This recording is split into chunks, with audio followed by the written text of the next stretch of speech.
विद्यार्थी देणार आहेत, तर या 10वीच्या विद्यार्थ्यांना उद्बोधन करावं, मार्गदर्शन करावं किंवा 2-2.5 महिन्यानंतर महत्वाची परीक्षा त्यांची येणार आहे, तर कुठेतरी या विद्यार्थी दशेतनं खूप उंचावर पोहोचलेला एखादा विद्यार्थी आपल्या समोर उदाहरण म्हणून प्रस्तुत करावा, हा या गेस्ट लेक्चरच्या मागचा उद्देश आहे.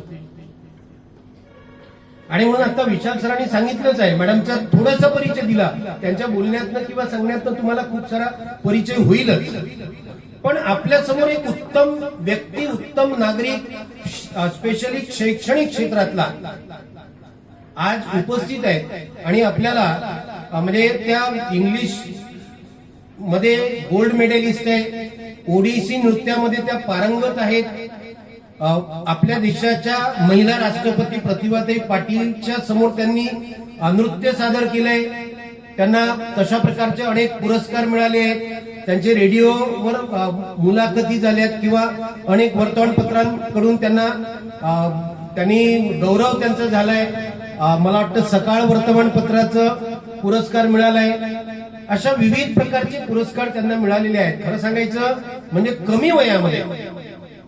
कमी वयामध्ये खूप मोठी आयुष्यातली उंची गाठलेली आहे. म्हणून आपल्याला थोडंसं नवीन आलेल्या व्यक्तींकडनं काहीतरी शिकलं पाहिजे, काही प्रेरणा मिळाली पाहिजे, काही आपल्याला आपल्या आयुष्यामध्ये काय करता येतं. आणि सगळ्यात महत्वाची गोष्ट म्हणजे जनरली आपल्याकडे जो कल असतो की आपण या फील्डमध्ये जायचं, त्या फील्डमध्ये जायचं, असं काही नाही आहे. आपल्या आयुष्यामध्ये पुढे जे काही टर्निंग येतील, जे काही फील्ड येईल, तुम्हाला अनेकदा आपण विचारतोय काय बनायचं आहे, कुठे जायचं आहे, काय व्हायचं आहे, काय शिकायचं आहे, तर तुम्ही तुमच्या इच्छा आकांक्षा सांगता, आता ठरवलेल्या आहे, पण बहुतेकांच्या ह्याच कायम राहतील असं पण नाही. आणि म्हणून मग त्या बदलत राहतात आणि आयुष्यामध्ये अशी अनेक क्षेत्रे आहेत ज्याच्यामध्ये आपल्याला मोठं होता येतं किंवा करिअर करता येतं. बरेचदा मला 10वीच्या मुली विचारतात, सर करिअर काउन्सिलिंग कधी करतात? 10वीच्या परीक्षेला भरपूर वेळ आहे, पण त्यांना करिअर काउन्सिलिंगची घाई झाली की पुढे आयुष्यात काय करायचं.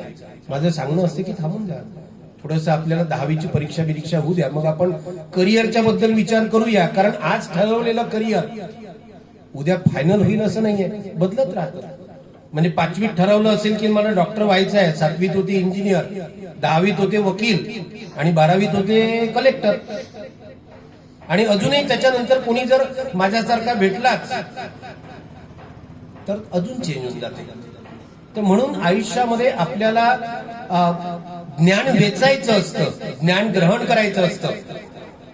जे व्यक्ती आपल्या संपर्कात येतात, जी माणसं आपल्या संपर्कात येतात, त्यांना वाचायचं असतं, त्यांना त्यांच्यापासून खूप साऱ्या गोष्टी शिकायच्या असतात. आम्ही विशाल सर, मी चैताली मॅडम, आम्ही तुम्हाला दररोज इंग्लिश, मॅथ, सायन्स शिकवतो, तो काही पुस्तकाचा भाग आहे. पण मित्रांनो, पुस्तकाच्या बाहेर खूप मोठं जग आहे. पुस्तकाच्या बाहेरचं जग, 4 भिंतीच्या बाहेरचं जग खूप मोठं आहे. आणि त्या मोठ्या जगामध्ये तुमच्या आयुष्यामध्ये तुम्हाला एक यशस्वी नागरिक, एक यशस्वी व्यक्ती म्हणून कसं सिद्ध करता येईल, त्याचा सतत विचार करत राहायचा. आणि तुम्हाला मी नेहमीच सांगत असतो की जे काही करायचं आयुष्यामध्ये ते बेस्ट ऑफ द बेस्ट करायचं, बेस्ट ऑफ द बेस्ट करायचं, लहान सहान गोष्टी करायच्या नाही. कमीत कमी आपल्या समोर ध्येय तरी उत्तमातलं उत्तम ठेवायचं, म्हणजे आपण मोठे होऊ. कुठलंही फील्ड असो, कुठलंही क्षेत्र असो, पण आता 2-2.5 महिने सगळं फोकस करा. मी तुम्हाला ऑलरेडी एक गोष्ट सांगितली आहे, डिजिटल फास्टिंग. तो माझा शब्द कायम लक्षात ठेवा, 2-2.5 महिन्यासाठी डिजिटल फास्टिंग, म्हणजे तुमच्या अभ्यासामध्ये व्यत्यय येणार नाही. बाकी मी फार काही बोलणार नाही आज, मला फार बोलायचं नव्हतं आणि म्हणून मी